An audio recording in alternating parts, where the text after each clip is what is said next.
Soy el estudiante Isaí Mural Cornejo de la carrera de Liderazgo Pastoral del sexto semestre de la Universidad de Aquino, Bolivia. En el módulo Apocalipsis, a cargo del licenciado Vladimir Ramírez, hemos podido ver los distintos capítulos. Me voy a referir a los capítulos que hablan de las iglesias, capítulo 2 y 3. En principio, podemos ver que las cartas tienen la misma forma básica. Número 1, perfil de Jesús.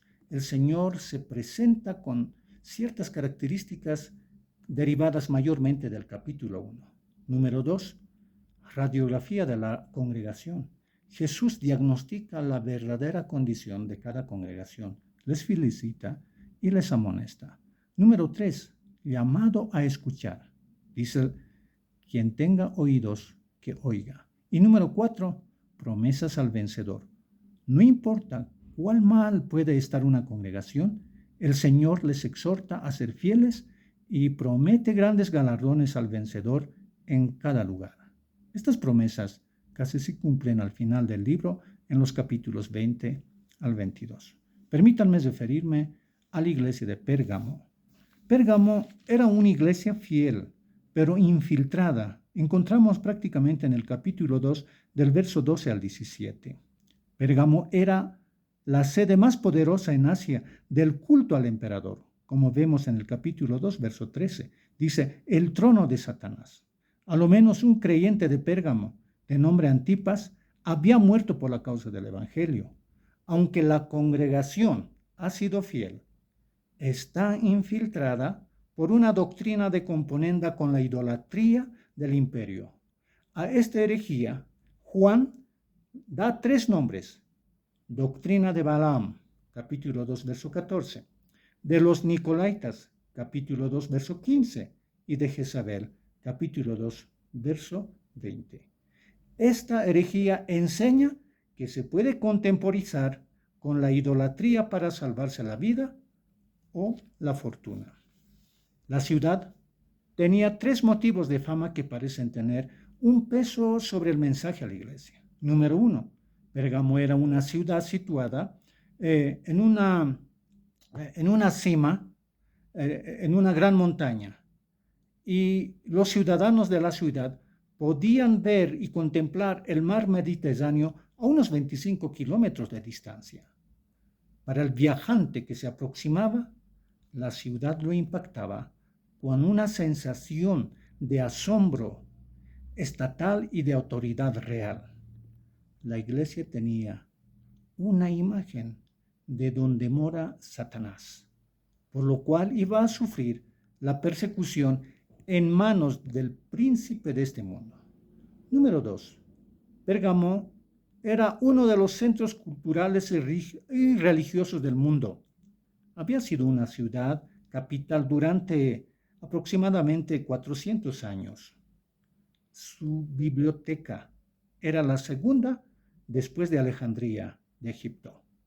Pero el rasgo más prominente de la ciudad era su acrópolis, que se elevaba, dice, unos 300 metros en medio de la ciudad. Templo tras templo había sido construido.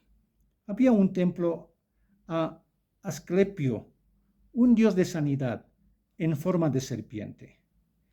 Era famosa por su universidad de sacerdotes médicos, pero el altar más famoso era el de Zeus.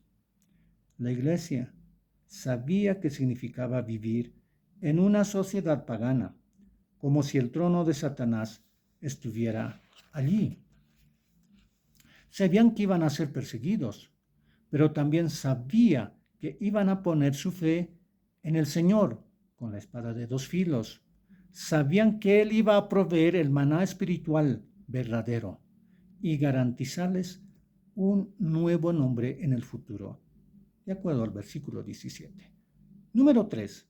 Pérgamo era el centro imperial y administrativo de Asia, que apoyaba abiertamente la adoración imperial, como dijimos hace rato, la adoración del Estado y de su líder.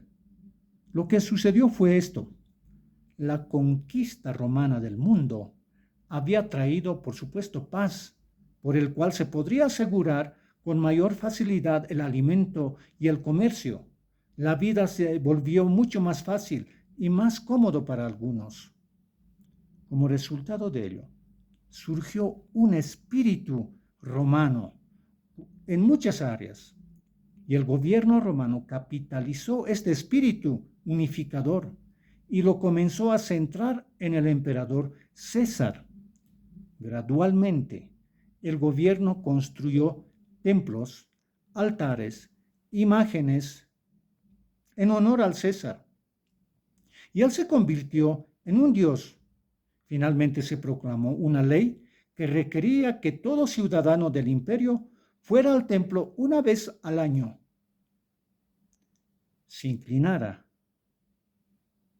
y que dijera: el César es el Señor.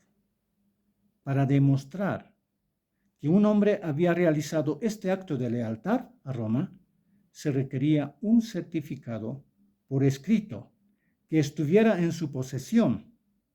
Nuevamente, la Iglesia sabía qué significaba Cristo cuando proclamó ser el que tenía una espada de dos filos. Se confiaron mucho en el hecho de que Él sabía dónde moraba. Sabían que iban a vivir donde está el trono de Satanás y que iba a sufrir martirio porque se rehusaban a negar a Cristo. Que Dios nos bendiga.